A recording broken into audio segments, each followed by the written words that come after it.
Hi friends, welcome to mass Saraswati class COPA में सुशील कुमार। और friends, आज मैं आप लोग को पढ़ाने वाला हूँ टेंस का अगला पार्ट। तो चलिए फ्रेंड्स, स्टार्ट करते हैं हम लोग आज के क्लास को। तो फ्रेंड्स, इसके पिछले वीडियो में हम पढ़ा चुके हैं आप लोगों को कि प्रेजेंट परफेक्ट टेंस क्या होता है। तो फ्रेंड्स, अब से स्टार्ट होने वाला है present perfect continuous tense. Friends, इसके पिछले वीडियो में सिर्फ आप लोग को हम कंसेप्ट दिए थे, लेकिन फ्रेंड्स इस वीडियो से सबसे पहले समझाएंगे हम कि प्रेजेंट परफेक्ट कंटिन्यूअस टेंस होता क्या है। उसके बाद फिर चलेंगे हम प्रेजेंट इंडेफिनिट से। ठीक है फ्रेंड्स, तो चलिए फ्रेंड्स स्टार्ट किया जाए आज के टेंस को। तो friends, present perfect continuous tense. तो प्रेजेंट परफेक्ट कंटिन्यूअस टेंस में क्या होता है, जैसे हम बोले थे आप लोगों को प्रेजेंट परफेक्ट, ठीक, और प्रेजेंट प्रेजेंट छोड़िए फ्रेंड्स, सबसे पहले हम बोले थे ना परफेक्ट और परफेक्ट कंटिन्यूअस देखना है। ठीक, परफेक्ट और परफेक्ट कंटिन्यूअस, CUNTINUOUS। ठीक है फ्रेंड्स, तो फ्रेंड्स ध्यान दीजिएगा। परफेक्ट में क्या होता है कि कोई भी काम कंप्लीट हो चुका रहता है। जैसे में आप लोग एग्जांपल दिए थे हम कि हम स्टूडियो में आ चुके हैं। ठीक है, आप लोग मेरा पहला वीडियो देख चुके हैं। तो फ्रेंड्स, आपका जो देखने वाला काम है, यानी मेरा जो पहला वीडियो आप लोग देख चुके हैं, उस काम को आप लोग कंप्लीट कर चुके हैं। और फ्रेंड्स याद रखिएगा, जब भी परफेक्ट का कोई सेंटेंस आता है, चाहे प्रेजेंट में हो, चाहे पास्ट में हो, चाहे फ्यूचर में हो, तो फ्रेंड्स उसमें क्या होता है, वह काम कंप्लीट हो चुका रहता है। तो फ्रेंड्स यहाँ पे परफेक्ट में कंप्लीट काम हो चुका रहता है, लेकिन वही अगर परफेक्ट कंटिन्यूअस में जाए तो फ्रेंड्स उस टेंस में क्या होता है कि कुछ काम कंप्लीट हो चुका रहता है और कुछ चल रहा होता है। जैसे में मैं आप लोगों को 2018 से पढ़ा रहा हूँ।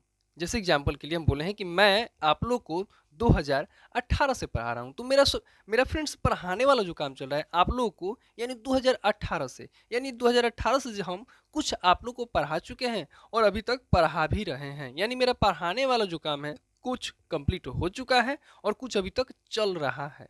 समझ में आ रहा है कि नहीं? आप लोग बचपन से पढ़ रहे हैं, यानी आपका जो पढ़ने वाला काम बचपन से चल भी रहा है और कुछ हो भी चुका है। तो फ्रेंड्स याद रखिएगा, जब कोई वर्ब कुछ कंप्लीट हो चुका हो और कुछ चल भी रहा हो तो उसे परफेक्ट कंटिन्यूअस में रखा जाता है। फ्रेंड्स इतना तो समझ में आया।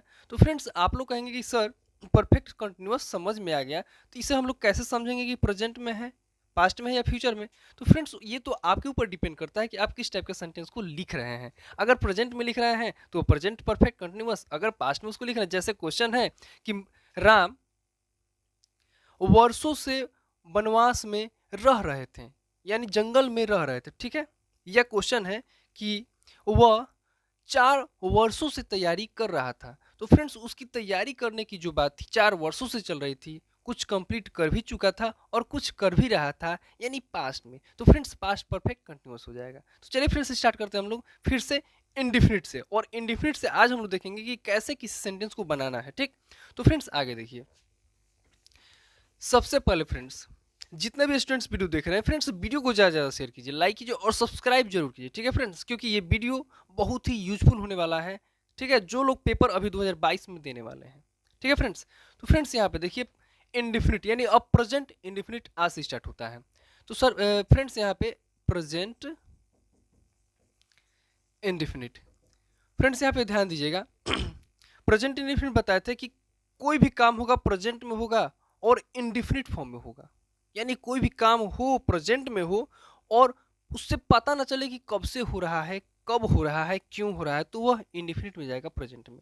जैसे में फ्रेंड्स वह खाता है। ठीक, समझ में आ रहा है ना? तो यहाँ पे वह खाता है लिखा गया है, तो वह कब खाता है, क्यों खाता है, कैसे खाता है, पता ही नहीं चला इस सेंटेंस से। और कब कर रहा है, ये प्रेजेंट में कर रहा है अभी। तो फ्रेंड्स जब प्रेजेंट में है, इंडिफिनिट फॉर्म में हो रहा है, तो प्रेजेंट इंडिफिनिट। ठीक, ऐसे आप लोग भूल जाइएगा, जैसे आप लोग रटे होंगे कि ताहे तिये वाला, क्योंकि फ्रेंड्स आपको हम बोल चुके हैं कि कुछ ऐसे सेंटेंस हैं जिसमें आप लोग जाकर फंस जाएंगे।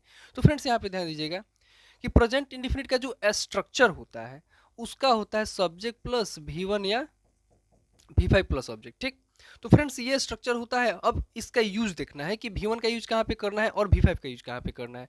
तो फ्रेंड्स यहाँ पे ध्यान दीजिएगा, V1 और V5 का यूज। फ्रेंड्स जब सब्जेक्ट आपका क्या हो जाए, सिंगुलर हो जाए, क्या हो जाए फ्रेंड्स, जब यहाँ पे सब्जेक्ट फ्रेंड्स प्लूरल हो तो फ्रेंड्स याद रखिएगा उसके साथ आपको भी वन लगाना है, और सब्जेक्ट जब सिंगुलर हो, क्या हो फ्रेंड्स, सिंगुलर हो तो उसके साथ आपको लगाना है V5, और फ्रेंड्स आई के साथ हमेशा V1 और यू के साथ हमेशा V1। ठीक है, तो फ्रेंड्स याद रखिएगा यहाँ पे बहुत सारे स्टूडेंट बोलते हैं कि सर हम लोग पहचानेंगे कैसे कि कौन V5 है या कौन V1 है। तो फ्रेंड्स याद रखिएगा जब कोई वर्ब जैसे रीड लिखा गया है, तो फ्रेंड्स जब कोई वर्ब अपने ओरिजिनल फॉर्म में रहता है तो वह हमेशा V1 होगा। जैसे रीड, तो फ्रेंड्स रीड मतलब होता है पढ़ना, और रीड में ना एस लगा है, ना ईएस लगा है, ना ईडी, कुछ भी नहीं लगा है। तो फ्रेंड्स जब कोई वर्ब अपने ओरिजिनल फॉर्म में हो तो वो हो जाता है V1 के फॉर्म में। तो फ्रेंड्स यहाँ पे रीड क्या है, आपका V1 है।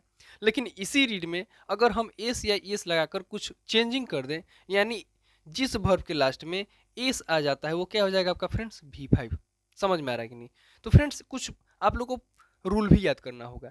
जैसे यहाँ पे ध्यान दीजिए कि जिस वर्ब के लास्ट में ओ, एस एच, सी एच या एस एस आ जाए तो फ्रेंड्स याद रखिएगा उसमें आपको ई एस लगाकर उसका V5 बनाना होगा। क्या लगाकर? ई एस लगाकर।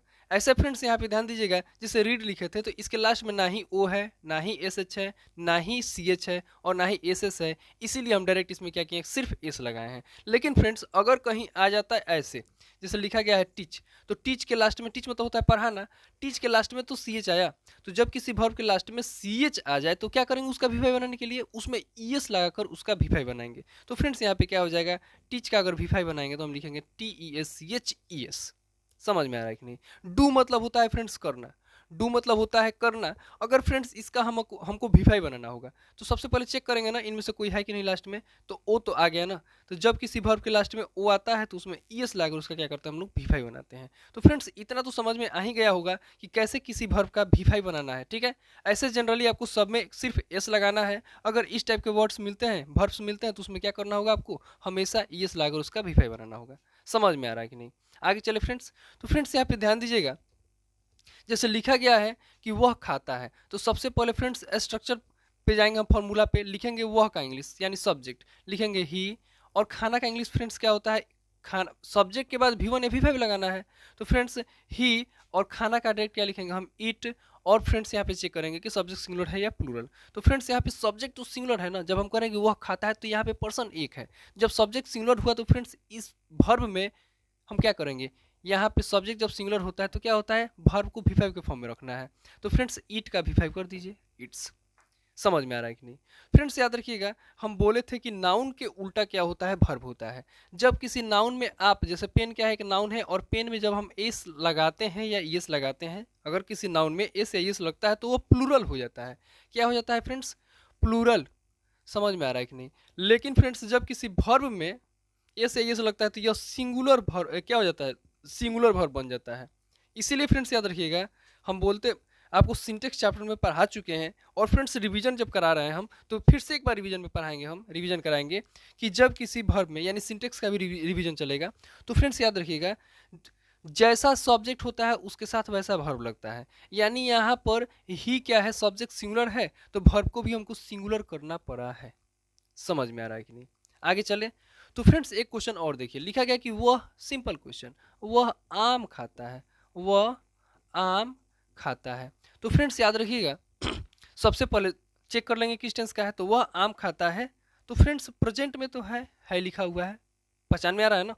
और फ्रेंड्स इसमें पता नहीं चला कि वह आम कब खाता है, क्यों खाता है, कैसे खाता है। तो फ्रेंड्स जब पता ही नहीं चला कि कब खाता है, क्यों खाता है, कैसे खाता है, तो फ्रेंड्स इसको क्या करेंगे हम लोग, इसे हम लोग रखेंगे अब प्रेजेंट इंडिफिनिट में, क्योंकि प्रेजेंट में काम हो रहा है लेकिन इंडिफिनिट फॉर्म में, तो प्रेजेंट इंडिफिनिट। तो सबसे पहले स्ट्रक्चर पे जाएंगे, लिखेंगे सब्जेक्ट ही, फिर क्या लिखेंगे फ्रेंड्स, V1 या V5। तो सबसे पहले देखिए फ्रेंड्स जब भी लॉन्ग सेंटेंस आए तो आपको फर्स्ट और लास्ट बनाना होगा। ठीक है, तो बनाएंगे सबसे पहले कि वह खाता है, तो लिखेंगे ही इट्स। अब देखिए फ्रेंड्स आम यहाँ पर सिंगुलर है तो लिख दीजिए अ मैंगो। समझ में आ रहा है कि नहीं, ही इट्स अ मैंगो। हाँ फ्रेंड्स सब्जेक्ट के बाद वर्ब हुआ और वर्ब के बाद ऑब्जेक्ट था ना, तो यहाँ पे हम क्या किए, ऑब्जेक्ट लिख दिए हैं। इतना कंसेप्ट क्लियर हुआ? आगे चले फ्रेंड्स, फ्रेंड्स आगे देखिए, ये तो था प्रेजेंट इंडिफिनिट में फ्रेंड्स असर्टिव सेंटेंस। अगर फ्रेंड्स कोई निगेटिव का सेंटेंस है, इंट्रोगेटिव का सेंटेंस है, तो हम लोग क्या करेंगे, तो फ्रेंड्स यहाँ पे ध्यान दीजिएगा कि जब निगेटिव का सेंटेंस आता है किसमें, इंडिफिनिट में, प्रेजेंट इंडिफिनिट में, तो उसमें आपका स्ट्रक्चर हो जाएगा, सब्जेक्ट प्लस डू या does plus not plus V1 plus object. ठीक है फ्रेंड्स।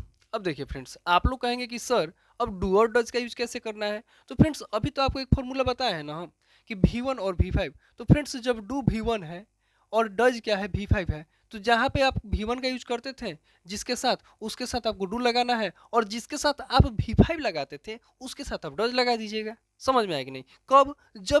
जब निगेटिव का सेंटेंस होगा तब। जैसे में क्वेश्चन है फ्रेंड्स कि वह नहीं पढ़ता है। क्वेश्चन क्या है फ्रेंड्स कि वह नहीं पढ़ता है।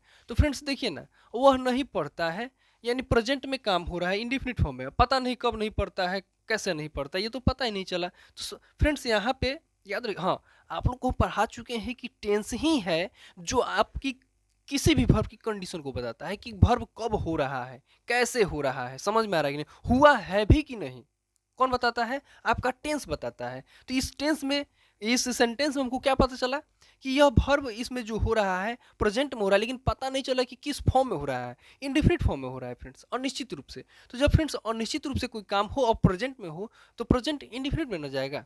तो यहाँ पे हम क्या लिखेंगे, ही, क्योंकि नहीं है तो प्रेजेंट इंडिफिनिट में निगेटिव वाला सेंटेंस पे स्ट्रक्चर पे बनेगा। तो ही के बाद लिखिए डू या डज। तो ही के बाद क्या लगेगा, ही के साथ, ही सिंगुलर है तो इसके साथ सिंगुलर वर्ब लगाएंगे ना हम। तो डू और डज में फ्रेंड्स क्या लगेगा, डज लगेगा, क्योंकि सिंगुलर वर्ब क्या है, डज है।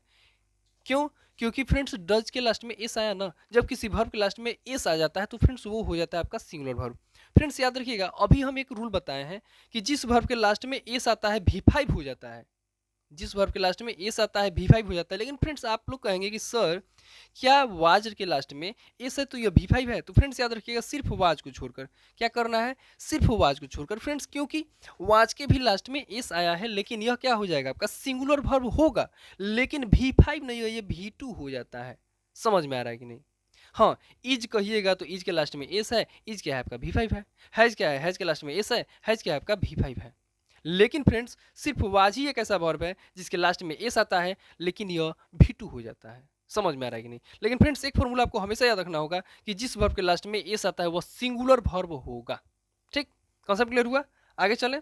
तो फ्रेंड्स यहाँ पे क्वेश्चन था कि वह नहीं पढ़ता है, तो लिखेंगे ही डज, फिर लिखेंगे नॉट, और पढ़ना का, एक मिनट फ्रेंड्स यहाँ पे देखिए, सब्जेक्ट प्लस डू या डज था तो हम डू या डज लगा दिए, फिर नॉट था नॉट लगा दिए, और फ्रेंड्स यहाँ पे V1 हम लिखे हैं। आपको एक बात का हमेशा ध्यान देना होगा, एक पॉइंट हमेशा अपने माइंड में नोट करके रखिएगा कि जब भी सेंटेंस में डू या डज मिले तो डू या डज के बाद हमेशा आपको क्या करना है फ्रेंड्स, उसमें V1 लगाना है। अब वहाँ पे ये मत कीजिएगा कि सर सब्जेक्ट तो सिंगुलर था इसलिए हम क्या कर दिए, रीड्स कर दिए, गलत हो जाएगा। क्योंकि डू और डज के बाद हमेशा आपका क्या आता है, हमेशा V1 आता है। तो फ्रेंड्स यहाँ पे क्या हो जाएगा, ही डज नॉट, और पढ़ना का इंग्लिश क्या लिखेंगे हम, रीड।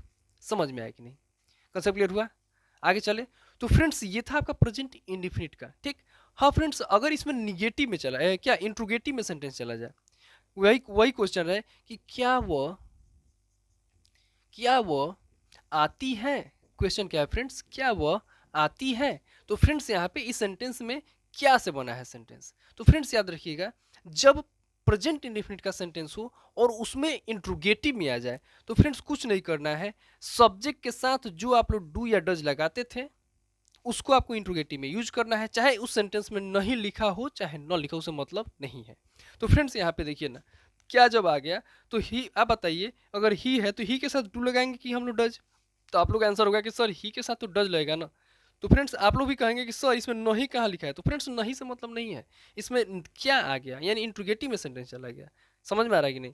तो जब इंट्रोगेटिव में सेंटेंस चला जाता है, उसमें नहीं लिखा हो चाहे ना लिखा हो, उसमें क्या करना है हम लोग को, हमेशा डू और डज का यूज करना है। तो फ्रेंड्स याद रखिएगा, जब भी इंट्रोगेटिव का सेंटेंस आता है तो उसमें हम लोग क्या करते हैं, हमेशा स्टार्टिंग में ही डू और डज का यूज कर देते हैं। तो लिखेंगे डज, क्या लिखेंगे फ्रेंड्स, डज ही, डू और डज के बाद हमें पहले सब्जेक्ट, ठीक, डू और डज के बाद सब्जेक्ट, और फिर आते हैं यहाँ पे वर्ब के पास। डज ही नहीं होगा यहाँ पे, सी होगा, क्योंकि यहाँ पे आती है लिखे हैं डज सी, और आना का क्या हो जाएगा, कम, लास्ट में क्वेश्चन मार्क। समझ में आ रहा है कि नहीं? अगर फ्रेंड्स इस सेंटेंस में कहीं नहीं लिखा रहता, क्या वह नहीं आती है? क्वेश्चन क्या है फ्रेंड्स? क्या वह नहीं आती है? तो फ्रेंड्स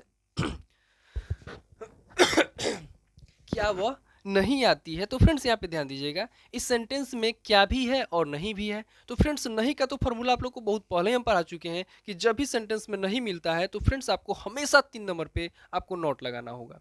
तो फ्रेंड्स यहाँ पे लिखेंगे ना हम, देखिए इस सेंटेंस में भी 1 नंबर, 2 नंबर, 3 नंबर पे आया था कि नहीं? नहीं। समझ में आ रहा है कि नहीं? नॉट आया था, नहीं आया था ना, तो 3 नंबर पे नॉट यूज किए थे। इसमें भी हम लोग क्या करेंगे? 3 नंबर पे नॉट लाएंगे, तो लिखेंगे डज सी, फिर लिखेंगे नॉट, 3 नंबर पे नॉट, और आना का क्या हो जाएगा? कम। समझ में आएगी नहीं? कंसेप्ट क्लियर हुआ फ्रेंड्स? फ्रेंड्स इतना समझ में आया? और फ्रेंड्स देखिए ना, क्वेश्चन है, आप लोग बनाते होंगे फ्रेंड्स कि राम, क्वेश्चन क्या है? राम आम खाता है। और फ्रेंड्स एक क्वेश्चन है, आम, एक मिनट यहाँ पे देखिए, राम को आम खाता है। फ्रेंड्स क्वेश्चन कुछ अलग है, ठीक है? इस क्वेश्चन को देखने के बाद बहुत सारे स्टूडेंट्स कंफ्यूज हो जाते हैं कि सर ये तो सही था कि राम आम खाता है, लेकिन आप कितना गलत लिखे हैं कि राम को आम खाता है, ये कैसे हो सकता है? तो फ्रेंड्स इस क्वेश्चन में दोनों क्वेश्चन बहुत ही ज़बरदस्त हैं और सही है, ठीक है? यहाँ पे आपको कंफ्यूज नहीं होना है, क्योंकि दोनों क्वेश्चन 100% सही है। इस क्वेश्चन को देखने के बाद भले ही सबके मन में ये डाउट आता है कि सर ये क्वेश्चन ही गलत है कि राम को आम कैसे खा सकता है। तो फ्रेंड्स यहाँ पे और यहाँ पे दोनों सेंटेंस सही है, लेकिन दोनों का भाव जो है, सेंस जो है, अलग अलग है, ठीक? तो फ्रेंड्स यहाँ पे ध्यान दीजिएगा, क्वेश्चन है कि राम आम खाता है, तो ये तो शायद आप लोग बना लेंगे, लिख देंगे ना कि राम इट्स अ मैंगो, ये तो शायद सबको समझ में आया। लेकिन सर यहाँ पे कंफ्यूज हम लोग हो रहे हैं कि राम को आम खाता है। तो फ्रेंड्स याद रखिएगा, अगर हम बोलें कि आपको, आपके पास एक कलम है, आपको कलम है, आपको घर है, समझ में आ रहा है कि नहीं? मुझे मार्कर है, मुझे स्टूडियो है, मुझे क्या है? बोर्ड है, समझ में आ रहा है कि नहीं? तो जब हम बोलेंगे कि मुझे बोर्ड है, मुझे मार्कर है, तो राम को आम खाता है, जो आम अकाउंट होता है ना, सिंपल अकाउंट, कोई जनरल अकाउंट, समझ में आ रहा है कि नहीं? उसके पास अकाउंट है। यहाँ पे खाने की बात नहीं हो रही फ्रेंड्स, यहाँ पे सिर्फ अकाउंट की बात हो रही है। तो फ्रेंड्स यहाँ पे इस सेंटेंस में किसी खाने वाली वर्ब की हम लोग बात नहीं कर रहे हैं, किसी रखने वाली वर्ब की बात कर रहे हैं कि राम के पास क्या है? कोई अकाउंट है। समझ में आ रहा है कि नहीं? तो फ्रेंड्स यहाँ पे इस टाइप के सेंटेंस को हम लोग कैसे बनाएंगे? लिखेंगे कि राम, अब देखिए फ्रेंड्स, राम को आम खाता है मतलब सिंपल अकाउंट है। अब फ्रेंड्स यहाँ पे उसके पास है अकाउंट, लेकिन कब से है, क्यों है, ये कहाँ कुछ पता चला। यानी प्रेजेंट में बात हो रही है ना, राम के पास है लेकिन कब से ये पता नहीं चला। तो फ्रेंड्स ये किस में जा रहा है? ये सेंटेंस ये आपका प्रेजेंट इंडिफिनिट में ना गया, क्योंकि प्रेजेंट की बात हो रही है, इंडिफिनिट फॉर्म में है। तो जब फ्रेंड्स प्रेजेंट में है, इंडिफिनिट फॉर्म में है, तो हम लोग क्या करेंगे? प्रेजेंट इंडिफिनिट के फॉर्मूला पे सेट करेंगे। तो प्रेजेंट इंडिफिनिट का स्ट्रक्चर कहता है कि सब्जेक्ट के बाद V1 या V5 लगाना है आपको। तो फ्रेंड्स ऊपर वाला जितना भी सेंटेंस हम लोग बनाए थे, इसमें करने की बात हो रही थी कि वह खाता है तो ही ईट्स, लेकिन हम बोलेंगे कि वह रखता है, इसका इंग्लिश क्या होगा? तो ही हैज ना बोलेंगे हम, वह करता है। क्वेश्चन क्या है फ्रेंड्स कि वह करता है, तो वह करता है तो ही तो लिख दिया सब्जेक्ट। अब करना का इंग्लिश क्या होता है? डू, और डू के ही के साथ तो डज ना होगा, क्योंकि डू का V5 डज हो जाता है। तो ही डज, वह करता है, मैं करता हूं, आई डू। समझ में आया कि नहीं? लेकिन फ्रेंड्स यहाँ पे राम को आम खाता है, रखने की बात हो रही है, तो राम, राम को है। क्वेश्चन क्या है? राम, हम बोले हैं ना कि जब भी लॉन्ग सेंटेंस आए तो फर्स्ट और लास्ट बनाना है, तो राम को है बनाएंगे पहले। तो राम को है यानी राम रखता है, तो राम रखता है तो राम तो सब्जेक्ट सिंगुलर हुआ, रखना का इंग्लिश होता है हैव। आप लोग पिछले वीडियो में देख लीजिएगा, अभी पढ़ा है कि नहीं उसको? नहीं बताए हैं। तो फ्रेंड्स याद रखिएगा, है मतलब होता है रखना। है मतलब क्या होता है फ्रेंड्स? यहाँ पे ध्यान दीजिएगा, हैव मतलब होता है रखना, और हैव का फ्रेंड्स V2 होता है हैड, V3 होता है हैड, ये V1, ये V2 और ये V3, और V4 हो जाएगा हैविंग, हैविंग, और V5 क्या हो जाएगा फ्रेंड्स? हैज, यहाँ पे हैव्स या हैज। तो फ्रेंड्स याद रखिएगा, या आप लिखेंगे राम हैव्स, क्योंकि अभी हम पढ़ाए ना, अभी पढ़ाए हम कि जब किसी वर्ब में हैव मतलब जब होता है रखना, तो जब किसी वर्ब में एस या एस लगता है तो वो V5 बन जाता है। तो हैव में हम एस लगा देंगे तो ये V5 बनेगा ना। तो यहाँ पे या तो आप लोग लिख सकते हैं राम हैव्स, ठीक है, या हैज भी लगा सकते हैं, ठीक है। तो Ram haves a general account, a general account, समझ में आ रहा है कि नहीं, कंसेप्ट क्लियर हुआ।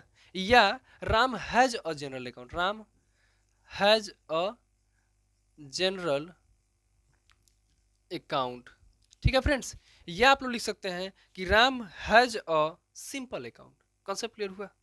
आगे चलें, तो फ्रेंड्स इतना तो समझ में आ ही गया होगा आप लोगों को, ठीक है। तो फ्रेंड्स वीडियो ज़्यादा लंबा ना हो जाए, इसलिए हम सोच रहे हैं कि इतना ही इस वीडियो में रहने दें। और जितने भी स्टूडेंट्स वीडियो देख रहे हैं फ्रेंड्स, वीडियो को ज़्यादा ज़्यादा शेयर कीजिए, लाइक कीजिए और सब्सक्राइब जरूर कीजिए। और एग्जाम में जाने से पहले, यानी पेपर देने से पहले, आप लोग इस वीडियो को जरूर देखिएगा और अपने फ्रेंड्स के पास शेयर जरूर कीजिए कि जो भी आपके फ्रेंड्स हैं उनको कुछ हेल्प मिल जाए। तो फ्रेंड्स जितने भी स्टूडेंट्स वीडियो देख रहे हैं, वीडियो को देखने के लिए बहुत बहुत धन्यवाद।